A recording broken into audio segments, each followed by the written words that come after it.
Olá, a graça e a paz do Senhor Jesus. Estamos aqui reunidos para mais este devocional e o Senhor tem nos abençoado muito, porque temos falado da graça de Deus, da fé e glória a Deus por tudo que estamos vivendo e que continuaremos a viver, porque o Senhor é nosso Deus e Ele é Deus maravilhoso. Eu gostaria de falar um pouco nesses próximos dias sobre estar vivendo debaixo do favor divino. Porque é exatamente assim que tem que ser nossa vida. Mesmo que nós somos servos de Deus, fazemos a obra de Deus, essa obra tem que ser feita debaixo do favor divino. Nós temos um texto maravilhoso em Gênesis capítulo 37, do versículo 1 ao 10, falando aqui de Jacó, de José, e há muito favor divino na história desses dois. Vamos ler? Gênesis capítulo 37, versículo 1 em diante, diz assim: Habitou Jacó na terra das peregrinações de seu pai, na terra de Canaã. Esta é a história de Jacó. Tendo José 17 anos, apacentava os rebanhos com seus irmãos. Sendo ainda jovem, acompanhava os filhos de Bila e os filhos de Zilpa, mulheres de seu pai, e trazia más notícias deles a seu pai. Ora, Israel amava mais José do que a todos os seus filhos, porque era filho de sua velhice, e fez uma túnica talar de mangas compridas. Vendo, pois, os seus irmãos que o pai o amava mais do que a todos os outros filhos, odiaram-no, e já não lhe podiam falar pacificamente. Teve José um sonho e relatou a seus irmãos. Por isso o odiaram ainda mais. Pois lhes disse: Rogo-vos, irmãos, este sonho que tive. Atávamos feixes no campo, e eis que o meu feixe se levantou.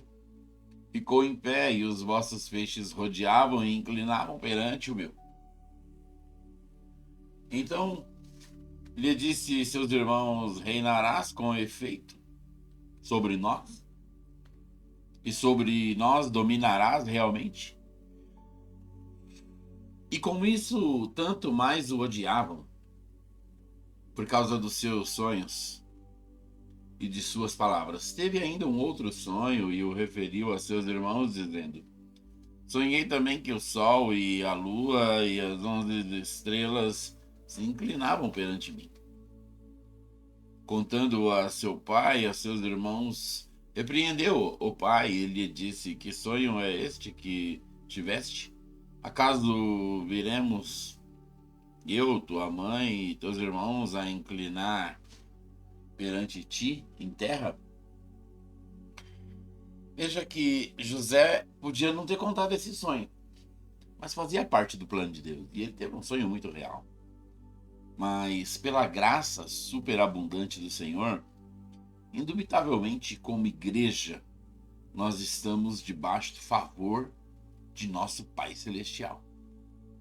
Temos recebido tantas bênçãos da parte de Deus que, quando nós vamos desfrutar de uma, já está chegando outra. Diga amém.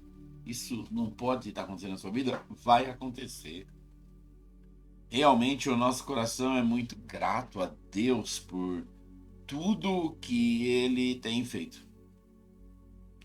E o nosso coração é semelhante ao do salmista, que diz no Salmo 126, verso 3, com efeito, grandes coisas fez o Senhor por nós. Por isso estamos alegres. Veja, a bênção ela é uma questão de posição. Você tem que estar posicionado no lugar da bênção. A bênção tem que estar na sua vida e a sua vida tem que estar na posição correta. Por isso se você quer viver o favor de Deus, o favor do Pai em sua vida, você precisa estar no lugar certo. Você precisa estar na hora certa. Gary, essa palavra chama Gary. Está lá no livro de Ruth. Quando Ruth vai procurar um lugar para buscar espigas para ela e para a sogra, Ela está andando nos campos. Há muitos campos de ceifa. Mas ela está passando num lugar e naquele momento em que ela está passando, ela olha para um campo e ali tem um homem. E esse homem fala: venha, colha nesse campo.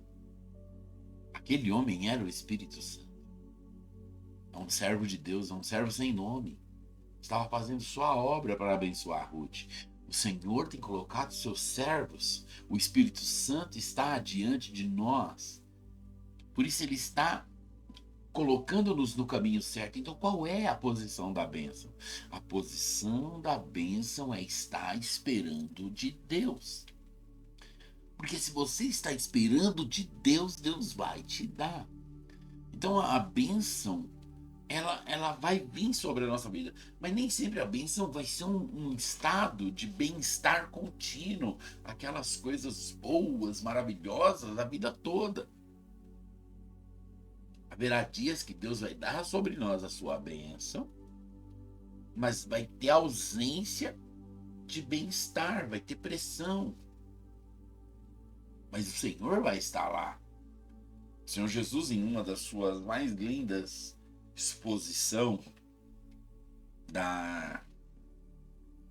dali do Novo Testamento, falando de bênçãos para quem o serve, ele fala que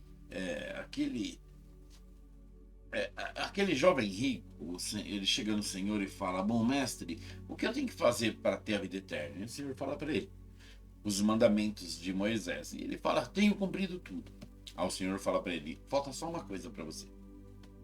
Veja, ele realmente é um homem de Deus. Jesus não é um brincalhão. Disse a ele que faltava uma coisa. E ele esperando Jesus falar. Jesus falou para ele: vende tudo que tem, dê aos pobres, siga-me e terás um tesouro no céu. Na verdade, o Senhor Jesus não queria que aquele jovem realmente fizesse tudo aquilo. Mas ele queria mostrar para aquele jovem que ele ainda era avarento, amante de dinheiro. Ao passo em que a Bíblia diz que ele, tendo muitas posses, ficou entristecido, baixou a sua cabeça e foi embora. Porém, o apóstolo Pedro chegou no Senhor e falou: nós fizemos o que ele não quis fazer. Tudo bem, a gente não tinha muito dinheiro, mas nós deixamos tudo e te seguimos. O Senhor fala então o que para o apóstolo Pedro? Não há quem tenha deixado casa, pai, irmãos, carros e posses por mim e pelo Evangelho que não receba ainda neste mundo o centuplo e a vida eterna. Olha que tremendo, o Senhor fala ainda neste mundo. Por quê? Porque Deus tem muitas bênçãos para nos dar neste mundo, principalmente se o servirmos. Porém, no livro de Marcos, o Senhor conta essa história e ele acrescenta aquela frasezinha dizendo, né, que não receba 100 vezes mais neste mundo com perseguição. Ou seja, a bênção de Deus vai ser tão grande na sua vida que levantará invejosos capazes de te perseguir por causa da bênção. Mas amém por isso. Esse é que é uma boa luta para ter na vida, né? Já pensou? Sua luta é a doença. Sua luta são doenças na sua família. Sua luta é endemoniamento de pessoas da sua casa. Sua luta não tem dinheiro para nada. Ah, que luta horrível. A boa luta é essa. Pessoas com inveja daquilo que Deus te deu. E o Senhor fala: haverá perseguição. Mas eu quero te dizer que nem sempre o favor divino vai cair sobre nós e nós vamos deslizar no tobogã. Às vezes estaremos em montanhas íngremes, mas mesmo assim o favor divino estará sobre nós. O exemplo de José, lá no Egito, nós vamos continuar vendo isso a partir, é claro, de amanhã, que hoje não temos bastante tempo, mas o exemplo de José no Egito, ele vai nos dar todo esse contexto. José foi muito abençoado, mas num tempo de aflição, ele foi abençoado num tempo de tentação, ele foi abençoado num tempo de ingratidão, ele foi abençoado num tempo de um teste de perdoar. E essas coisas aconteceram, mas em momento algum a graça de Deus esteve ausente da vida dele. Então veja, a graça de Deus em momento algum estará ausente nas nossas vidas, mas o Senhor vai nos levar a passar pela sua grande graça, passando por dias difíceis. Então eu quero orar para que você possa declarar esta palavra. Com efeito, grandes coisas fez o Senhor por nós, por isso estamos alegres. Amém. Pai Santo, em nome de Jesus, eu coloco diante da sua presença essa pessoa que está ouvindo, Senhor, esta ministração, que ela venha, Senhor, ter motivos de alegria, que ela venha ter motivos de sorrir, que as bênçãos do céu recaia sobre a sua vida e essa pessoa possa ser enriquecida, grandiosamente enriquecida para a glória, para a honra do Senhor Jesus. Amém. Aleluia. Que o Senhor te abençoe e te guarde em nome de Jesus. Fica na paz e até amanhã.